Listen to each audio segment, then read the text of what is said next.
नमस्कार दाजुभाइहरू अनि दिदीबहिनी आमा बुवाहरू। आज म तपाईको समक्षमा पोखरा रताल नेरामा अनि आइरहेको छु र यहाँका रमणीय स्थलहरू म देखिरहेको छु। यहाँ यो हाम्रो नेपालको प्रत्येक स्थल हाम्रो पहिलो नम्बरमा पर्ने यो पोखरा फेवाताल हो। यहाँ फेवातालमा विदेशदेखि अनि स्वदेशदेखि पर्यटकहरू घुम्न आउने गर्छन्। यहाँ सुन्दरता रमणीय स्थलहरू देखिन्छ। यहाँ हरेक तरहका डुङ्गाहरू किस्ताहरू यहाँ देख्न पाइन्छ अनि यहाँ विदेशी पर्यटकहरू देख्न पाइन्छ। दर्शकबिन अब तपाईँ हेर्दै जानुहोस् अनि म तपाईँहरूलाई अरू दृश्यहरू देखाउनको अगाडि प्रवेश गरिरहेको छु। अनि दर्शकबिन अब हामी तपाईहरूलाई सामान्य पर्ने प्रत्येक स्थान यो सारङकोटको डाँडो भन्छन्। यहाँ माथि सारङकोटको डाँडो छन् अनि अगाडि यहाँ किस्ताहरू चलिरहेका छन्। अगाडि यहाँ पानी देखाउने यहाँ गुम्बाहरू छन्। दर्शकबिन हेर्दै जानुहुनेछ। तपाईँहरूलाई यहाँका रमणीय स्थल प्राकृतिक सौन्दर्यता बनेका दृश्यहरू तपाईँको माझमा म देखिरहेको छु।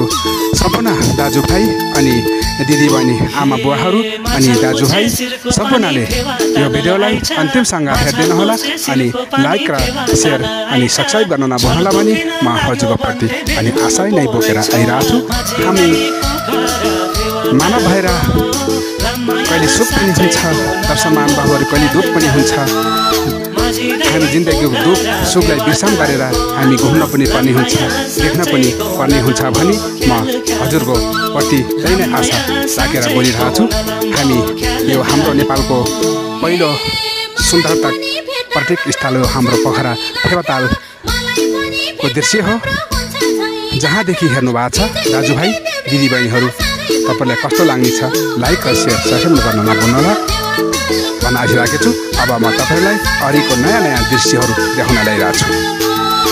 अनि दर्शक महानुभावहरू अब तपाईँको तालको साइडको दृश्यहरू देखाइरहेको छु। तपाईँ त्यहाँ पैदल यात्रा गर्न सक्नुहुनेछ। त्यहाँदेखि अनेक तरहका दृश्यहरू देख्न सक्नुहुनेछ भनेर भनिरहेको छु। र अब हामी बाहिरतिर हामी प्रवेश गरिरहेछौँ। अब बाहिर गएर तपाईँहरूलाई अरू दृश्यहरू देखाउनेछौँ। अब हामी अगाडि प्रवेश गर्छौँ।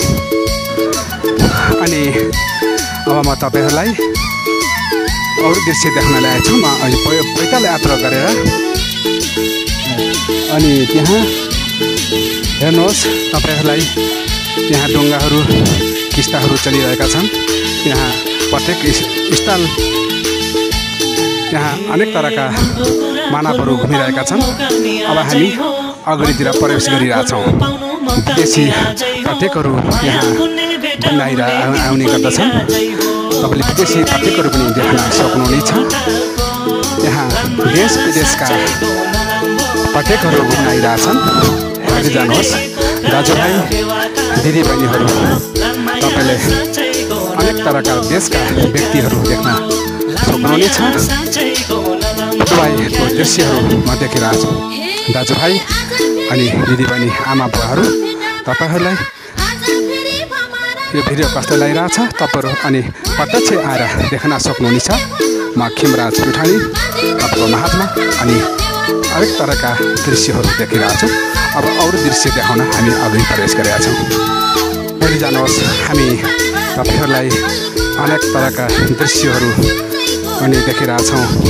सम्पूर्ण दाजुभाइ दिदीबहिनी आमा बुवाहरू हामी नेपालका रमणीय स्थल छुपेका दृश्यहरू म आज तपाईँहरूलाई देखिरहेको छु। हाम्रो नेपालको यो पहिलो प्रत्येक स्थल यो पोखरा फेवाताल हो। यहाँ आएपछि आफ्नो मनमा भएका दुःख पनि हराउँदै जाँदो रहेछ भने यो मैले आफ्नो मनमा मैले सोचिरहेको छु। र जे जसो भए पनि तपाईँहरूलाई आफ्नो जिन्दगीमा घुमफिर गर्नुपर्ने हुन्छ र आउनुहोस् तपाईँ पनि घुम्नुहोस् भन्ने म आशा राखिरहेको छु। हाम्रो देश नेपाल हाम्रो देवभूमि तपभूमि देवी स्थलहरू सम्पूर्ण स्थलहरू हाम्रो देशमा देख्न पाइन्छ भने म हजुरको प्रति यो भिडियो सार्वजनिक गर्न ल्याइरहेको छु। अब अरू छोटो मिठो दृश्य देखाएर अब बिदा हुन अनुमति लिन चाहन्छु दर्शकहरू।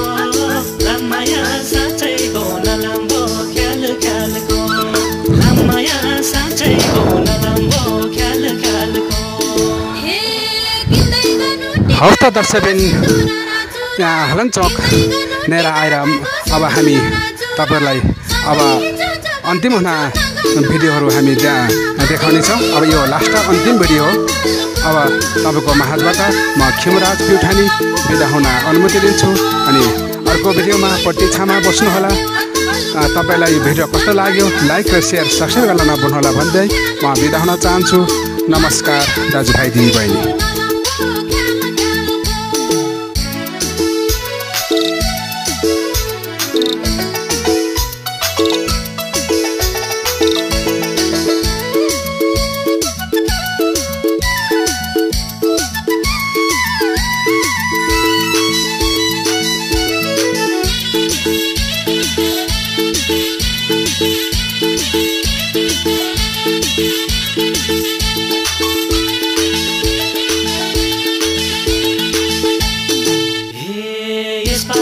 जसरी नै लान्छु भगाएर यसपालि त जसरी नै लान्छु भगाएर एक्लै पार्यो धेरै टार्यो भाका नगाएर माझिँदै पोखरा फेवातालको राममाया साँच्चैको नराम्रो ख्याल ख्यालको माझिँदै पोखरा फेवातालको राममाया साँच्चैको नराम्रो ख्याल ख्यालको राममाया साँच्चैको नराम्रो ख्याल ख्यालको।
घरजम गरौँ बाउआमाको मान मर्यादा राखे घरजम गरौँ बाउआमाको मान मर्यादा राखे हित चित मिलेपछि के मर्यो बाँकी माझिँदै पोखरा फेवातालको राममाया साँच्चैको